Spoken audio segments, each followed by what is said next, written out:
ఏపీలో వర్షం దంచి కొడుతోంది. 3 రోజుల నుంచి ఎడతెరిపి లేకుండా వర్షాలు కురుస్తున్నాయి. పోలవరం ప్రాజెక్టుకు భారీగా వరద చేరుకుంది. ఉదయం 9 గంటల వరకు పోలవరం ప్రాజెక్టు స్పిల్వే ఎగువన 31,700 మీటర్లుగా నమోదైంది. స్పిల్వే ద్వారా 7,96,686 క్యూసెక్కుల వరద దిగువకు చేరుతోంది. ఇక గోదావరి ఉధృతి రోజుకు పెరుగుతోంది. భద్రాచలం వద్ద 37 అడుగులకు చేరుకుంది గోదావరి నీటి మట్టం. వరద 43 అడుగులకు చేరుకుంటే మొదటి హెచ్చరిక జారీ చేయబోతున్నారు అధికారులు. ఇప్పటికే పాపికొండలు విహారయాత్ర నిలిపివేశారు.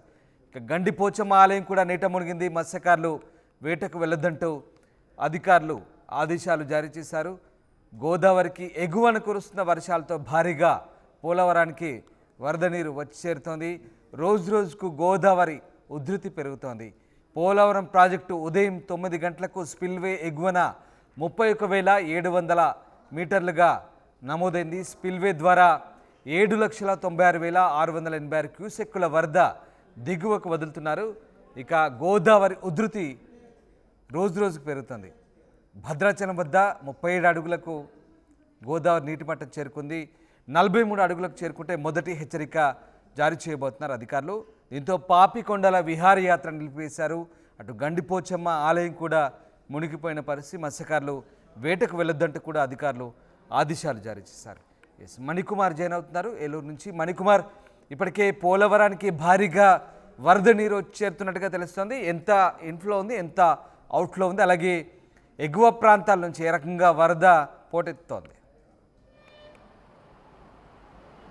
రామదాసు, చూడొచ్చు గత 3 రోజుల నుంచి కూడా ఎడతెరిపి లేని వర్షాలు ఏపీలో విస్తారంగా కురుస్తూ ఉన్నాయి. ఈ నేపథ్యంలో అటు ప్రాజెక్టులన్నీ కూడా నిండు కొండలా తలపిస్తున్నాయి. అప్పుడు ప్రస్తుతం ఆంధ్రప్రదేశ్లో ఉన్నటువంటి పోలవరం ప్రాజెక్టుకి భారీగా వరద నీరు చేరుకుంది. గత 3 రోజుల నుంచి కూడా పోలవరం ప్రాజెక్టు ఎగువన ఉన్నటువంటి భద్రాచలంలో అక్కడ వాటర్ నిల్వలు దాదాపు 37 మీటర్ల వరకు పెరిగాయని చెప్పొచ్చు. దీంతో అక్కడి నుంచి భద్రాచలం వాటర్ అంతా కూడా పోలవరం ప్రాజెక్టు మీద పడుతుంది. ఈ నేపథ్యంలో ఈరోజు ఉదయానికి పోలవరం ప్రాజెక్టుకి సంబంధించి నీటి మట్టం 32 అడుగులుగా ఉంది. దీంతో అటు 7,96,000 క్యూసెక్ల వాటర్ని పోలవరం నుంచి దిగువకు విడుదల చేస్తున్నారు. అదేవిధంగా పోలవరం పరివాహక ప్రాంతాల్లో ఉన్నటువంటి ప్రజలను అప్రమత్తం చేస్తున్నారు. అక్కడ ఉన్నటువంటి అయితే ముప్పు గ్రామాలు ఉంటాయో ఆ ముప్పు గ్రామాల్లో ప్రజలను కూడా అప్రమత్తం చేస్తున్న పరిస్థితి కనిపిస్తుంది. మరోవైపు పోలవరం ప్రాజెక్టుకి ఆ వాటర్ ఉద్ధృతి ఏదైతే వరద నీటి ఉద్ధృతి ఎక్కువగా పెరగటున్న నేపథ్యంలో కూడా అటు మరోవైపు పాపికొండలకు సంబంధించి కూడా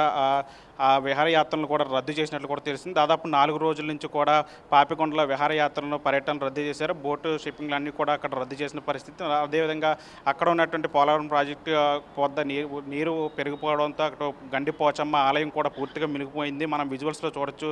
గండిపోచమ్మ ఆలయం మొత్తం కూడా గోపురం తప్ప ఇంకేమీ కనిపించట్లేదు. అంత వరద వృద్ధి వచ్చిందని చెప్పాలి. మరోవైపు ఇక్కడ నుంచి గోదావరి నుంచి కూడా అటు పట్టిసీమ ద్వారా కృష్ణా డెల్టాకు నీరు మొన్నటి వరకు కూడా విడుదల చేశారు.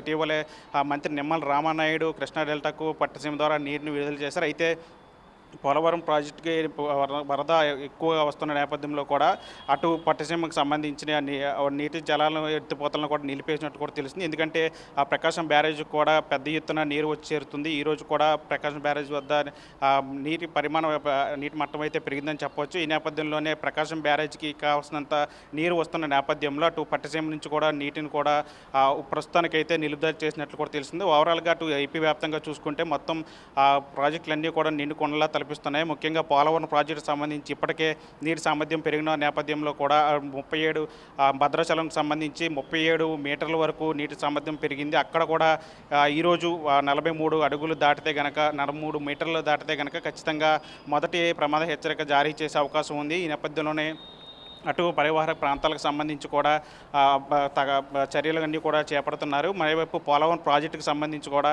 నీటి మట్టం పెరుగుతున్న నేపథ్యంలో అక్కడ కూడా అధికారులు ఎప్పటికప్పుడు పర్యవేక్షణ చేస్తున్నారు. ఇప్పటికే 7,96,666 క్యూసెక్ల వాటర్ని కిందకు విడుదల చేస్తున్న నేపథ్యంలో కింద దిగువన ఉన్నటువంటి పరివాహక ప్రాంతాల ప్రజలను కూడా అప్రమత్తం చేస్తున్న పరిస్థితి కనిపిస్తుంది. Ramdas. Right, yes, thank you మణి.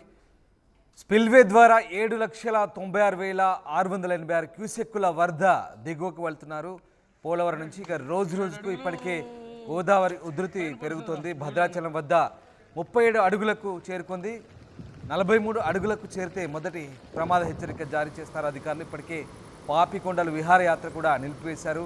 అటు గండిపోచమాలయం కూడా నీట మునిగింది. పూర్తిగా గోపురం వరకు కూడా నీరు వచ్చి చేరింది. మత్స్యకారులు వేటకు వెళ్ళొద్దంటూ అధికారులు జారీ చేశారు. మీరు చూస్తున్న దృశ్యాలు గోదావరి వరద ఉధృతికి సంబంధించి పోలవరం వద్ద భారీగా వరద నీరు చేరింది. అలాగే భద్రాచలం వద్ద కూడా భారీగా వరద నీరు వచ్చి చేరుతున్న పరిస్థితి. ఇప్పటికే తమిళేరు నుంచి భారీగా వరద వస్తుంది. అటు ఛత్తీస్గఢ్లో కురిసిన భారీ వర్షాల నేపథ్యంలో పూర్తిగా నీటినంతా కూడా దిగువకు వదులుతున్నారు. ఇటు చాలా ప్రాంతాల నుంచి ఎగువ నుంచి కురుస్తున్నటువంటి వర్షాల ప్రభావంతో భారీగా గోదావరిలోకి వరద వచ్చి చేరుతుండడంతో నీటి మట్టం ఎప్పటికప్పుడు పెరుగుతుంది. 43 అడుగులకు చేరితే కనుక మొదటి ప్రమాద హెచ్చరికను జారీ చేసి అలర్ట్ చేసే అవకాశాలు అయితే కనిపిస్తూ ఉన్నాయి. ఇప్పటికే గోదావరి ప్రవాహం నిండుకుండలా గోదావరి ప్రవహిస్తున్నది.